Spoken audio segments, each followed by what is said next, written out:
It's really funny because Allie goes, Carl, these guys are really funny. You got to see this thing. Now, I hope we haven't set them up for the great fall. No. I mean, these are the funniest guys in the world. I think they can handle it. They can handle it. I think they're pretty tough dudes. All right, hang on. The HaHaMen straight ahead. Now I've got some clarity around this. Okay, we cleared it up. We need to rebrand them. They're really the HaHaMen and women, because there's actually more women than men in the HaHaMen, which is really funny. Dave and Jim, good to have you guys here. Thank you. Absolutely great to be here. Good to have you with Karl and crew. And we've got Angela and Anna with us as well. Is that correct? Present. Good to have you guys. Oh boy, I can tell. Are you Anna? I am. I can tell you're a piece of work, Anna, right now. I can Thank tell you, it. I think. Yeah, you're welcome. Okay, so what do you guys do? And what gave you the vision for this thing? All right, well, this group founded in August of 2013, and I came to Chicago from West Virginia to do a ministry in performing and in comedy. So I met a guy through Craigslist. We found out we're both Christians, and we said, hey, why don't we do some Christian improv, which is basically just really clean comedy, but with a purpose. And so for the last going on 5 years, we've been just doing fundraisers, church events, and it's all just clean comedy, because with improv, it's not about being funny, it's about the relationship between us and the audience. And so we started HaHaMen to minister to people through comedy. And what's the reaction that you get from people? Are people surprised when you tell them that Christian improv is even a thing? There are a lot of people that kind of raise their eyebrows, like, okay. They're like, so you're making jokes about Jesus and Joseph? Like, no, that's not what it's about. It's about just the relationship, because every character you see is somebody that you know or somebody that you can relate to, or maybe yourself. That probably happens sometimes. All right, now I don't know how to do this, because I've never interviewed the HaHaMen or HaHa people or. So what do you? How do we? Do we say ready, set, go, or what do you do? I'll tell you guys what we've been doing all morning. We're in 14 days of love, and today is Smile Day. So we just did a Facebook Live video doing all kind of smiles. Now Karl has a bit of a problem because his smile sometimes looks like a second grade picture. So I wonder how you guys do with smiling at people. Is that something you think you could? Smiling's my favorite. I smile all the time. She does. She's our. Between her and Anna, we get plenty of light. They don't even need stage lights. Right. Just the smile, just beaming. I just said this morning that Anna is my ethnic twin. We took out our license. And what does that mean? It means she's like the darker version of me. Yeah, you guys are a little bit alike. There's some truth in that. Right? Our smile is very yeah, similar. Very similar. Our eyes are not the same color, but they're still similar somehow. Jim, how did you connect up with this group here? I started performing with a theater in the western suburbs, learning improv and just kind of creating the craft, deciding and discovering that I could do this. And I ended up in a group with Dave doing the unwritten works of William Shakespeare on the improv stage, which was a combination of costuming and Old English language and really, really, really funny improv. And I was never very shy at all about standing up for my faith in a secular environment. And that was something Dave had noticed as far as that's cool. Kind of needing a Peter in the group. Somebody who would shoot his mouth off and not be afraid to get his nose broken because he went first. He's just not shy, period. Yeah. So he kind of tugged on my shirt sleeve after one practice, and he said, I've got this other group that we kind of do Christian improv, and I'd never heard the term before, and I think that it would be fun to have you along with that. Would you mind coming to try out? And I was new enough at comedy and improv and everything like that my first reaction was sure. And I had no idea what I was doing. So he brought me in, and from the first practice, there was tons of chemistry, and we just had a great flow of energy, and it really went well. And so, here I am helping out. What's your favorite bit? What do you guys love to talk about? What gets you going? What makes you laugh? Each other. I mean, really, we laugh at our own, life, just as human beings. Like, for instance, last night, I was like, I know I'm going to be on radio, nobody's going to see me, but I need a haircut. So I go and I'm getting a haircut, and in the background of this, funny. He's gorgeous, by the way. of this salon, they're playing that song from the 90s, What is Love? And the urge to bob my head while she's cutting my hair. Let me tell you, the fruit of the Spirit, self-control, the Lord delivered me in that moment. That's beautiful. And let me tell you something. That's a good-looking haircut. It man. is. Thank you. Good That's haircut. great. And that is $7. fresh. $7. You Left overpaid, the bro. beard intact. You didn't touch the beard. Oh no, you can't touch the beard. It's the playoff beard for the Bears. So I'll shave it when we make it back to the playoffs. Well, you're going to look like Grizzly Adams for a long time. Yeah. But Come on, bitch. It truly is about the relationships that we've built with one another, that we use and feed off of when we're on stage, because there's so much trust in this group.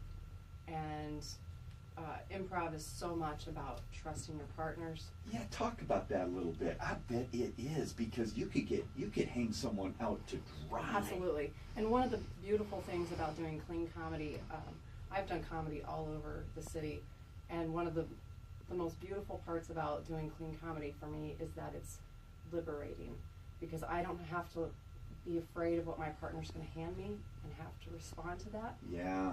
And so I trust these people, fully, and I know that anything they give me, I'm going to be able to take and give something back that's good and truthful and hopefully funny. That's cool. Well, also, a lot of people think improv is just, I can never do that. You just go up there and start talking, but there's actually a skill and an art What and is a it? technique to it. What's the technique? What do you have to know? Because some people, the fear of getting up in front of people's almost a greater fear than death. Mm-hmm. So Yeah. what is it that makes it go? Because your guys' work is truly great stuff. What makes it go? Well, a lot of it is about timing. Like, if you see someone struggling, you step in right away, or you change the subject, you start a new story. So a lot of it, I'd say, is paying attention, listening, looking at each other in the eyes, basic human, good communication. When you get in the sweet spot, have you guys ever been up doing improv when you're in the sweet spot and it's like, oh my goodness, this is on fire? Absolutely. What's Every that time feel I like? get on stage, Every basically. time. Yeah. Okay. There we go. And how do you feed off the audience? Obviously, you must. Yeah, absolutely. You feed off of the audience. Sometimes you just feed off of each other. And sometimes, honestly, you're able to just get up there and something funny and unexpected comes out of your own mouth, and you can laugh at yourself. I find myself, a lot of my facial expressions come from my having to hold down my own humor, like having to hold it In. Right. Staying character, basically. Right. That's awesome. All right, listen, we're going to get some weather right now. Now, when we get back here, are you guys ready to tackle something? Sure. Or is this, can you hit it cold like this in the morning? That's It's what we awful do. early. All right, we're going to cut them loose. The HaHaMen and ladies, they're going to rebrand. It's called HaHaMen. In fact, if you want to find these guys, go to HaHaMen.org. It's a great website, HaHaMen.org. It's 6:20 right now, and some good laughs straight ahead. We've got Joe Lumberg with us. Good morning, Joe.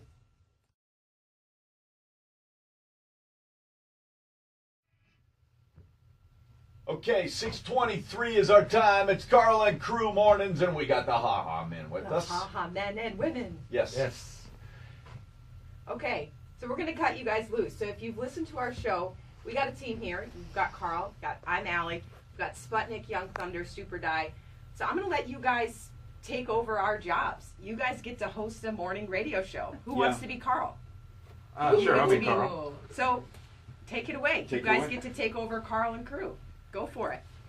All right, 7:24 in the morning, and when I was in Alaska, I really just remember hanging on by a thread, not only to my life, but also to those sleds. And those dogs that pulled me, it was like the Holy Spirit leading me through the wilderness in Alaska. And I tell you what, guys, Super Die, it's just amazing what God can teach you in the wilderness. What did God teach you, Dave? He taught me that that no. life is just it's just outstanding, and it's so freeing when you're able to just let go and let God lead you by the dogs just pulling you through the wilderness. And then when I was in South Africa, you know, I was training the track team there, and I felt like I was Forrest Gump for God. I was running. The track team, like the dog track team, or the Oh no, in South Africa they have actual people running on actual feet.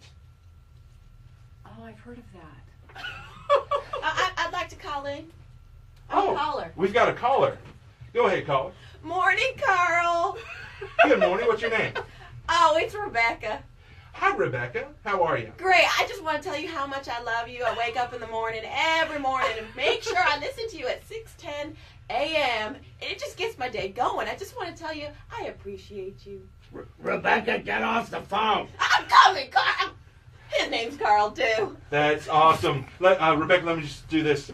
Boom, boom, boom. Oh, praise Jesus. That's him knocking on heaven's door right now. Yes, that's what I do with the Boom Crew. I'm actually knocking on heaven's door for everybody. God, let them in. These people are listening to Moody Radio. They're listening to Karl and crew. And I'm here broadcasting from Boom Crew HQ on Moody Radio. Whoa! Time out on this. You may have just hit something. We might have to. You may have branded Rebranding. something. Wow. Boom Crew? Is that our new name? Boom Crew HQ. All right, I'm going to change topic on you right now. Change topic. Love is in the air. It's Valentine's. What do you do if you don't find love? You go to Jesus. That's what you do. He's our true love, right, Karl? I'm not responding to you at all. I'm just hanging out to dry. I'm not in the improv. He did not yes and me. But if you don't find love, that's because you're looking for love in all the wrong places. Mm-hmm. And what you need to do is look in the book of John. You'll find plenty of love there. That's truth. And, you know, I can't say that because I found love and she's videotaping us right now. Yes. Yeah. That's Hi, in Bobby. It's in the Hi. contract for you to say that, isn't it, Dave? But yeah, there's always things to love. There's cats, there's dogs, there's whiskers on kittens, you know, that sort of thing. I'm a big fan of the warm woolen mittens. Those are nice. Yeah, warm woolen mittens, those are nice. Yeah. Very very sounding music every day. I'm impressed. My favorite movie. Is it Really? really? It is. You know, my mom, my very own mom, made my bridesmaids and my flower girls' dresses out of curtains. This is a true story. That's Wow. incredible. Just like in the movie. That's incredible. They were not thick polyester like in the movie, but they were thinner material, but they were beautiful. Made out of curtains from JCPenney's. Did she leave the curtain rod in like Carol Burnett? Oh, you guys. In Break Like the Wind. Okay, hold on. Whoa, easy now. All right, it is 6:27, and this has been a lot of fun, you guys. They're the HaHaMen, and we've got an event coming up here. You want to tell them about it, Alan? Yeah, you guys are doing it. I want you guys to tell me about it. You're doing this event to benefit Inc. 180 at Chris Baker. We had him on our show not too long ago. Give us, in just 20 seconds, give us the lowdown on the event. All right, it's a free show. We do it every month, and what we do is we invite the public to come check us out, and each month we raise money for a charity. And you know, with Super Bowl season, seeing what Chris was doing on Facebook, we're like, that's the charity we want to get behind this month. Inc. 180 does amazing work. Chris is an amazing guy, breaking down a lot of barriers, helping people. So we're at Fountain of Life Church the third Monday of each month. So the 19th at 7:30 p.m. at Fountain of Life Church in Lombard. Come on out, no tickets needed, and enjoy an hour of free comedy. And if you feel inclined, drop a few bucks in the basket on the way out. Yeah, that's cool. Dave, you got a text here message to you. It's from 355. Haha, he got the time wrong too, like Karl. So. Oh, I think that was intentional. I was in character. Oh boy! Wow, that is a cheap shot, Dave. That is a That's cheap nuanced shot. comedy. Yeah. Okay, now he's well, left out in the wind. guess what? Get the hook on these guys. Get them off the stage. Hey, great to have you guys here. Really quick, give us a fresh story of what God's doing in your life, on a serious note. On a serious note, as I mentioned in my bio, and I hope it's okay to share, but the reason I moved to Chicago was I felt the Lord lead me to come here. I had run from Him for many years, battled with suicidal thoughts and depression, And God led me to come up here, and about a month ago you guys talked about sacred scars. Yeah. And so I have those sacred scars from that depression, from those suicidal thoughts, and I used to use humor as a way to hide who I was. But now I say I used to use humor to hide me, but now I use humor to reveal him. Wow, bro. And so that's what HaHaMen was founded on. That's what we do. We do clean comedy to honor him and to just break down those walls so people can bond together. Because you get a group of people laughing, they've bonded and they've admitted something, and so now they're open to receive the light, and that's what we do. You guys got some great stuff that you've done, and to look at on video, Allie and I were just cracking up. But I got to tell you, honestly, Dave, from the bottom of my heart, thank you for that, because I know that a lot of humor is born out of pain, right? Absolutely. I mean, isn't that true? Absolutely. I mean, but for you to say that and to say now how God has redeemed that is really cool. Keep us laughing, okay, team? Yeah, absolutely. We Thank you promise. so much. So good to have you here. HaHaMen.org. Check it out. HaHaMen.org. And all the info's there, right? Oh, everything's there. Excellent. Thanks for being with us today. Thank you guys. you. It's been a joy. It's 6:30. Coming up, a little bit of dysentery. Sorry, this is actually Not related to serious. us, No, a little bit of dysentery, potential rabies, and some other love stories straight ahead.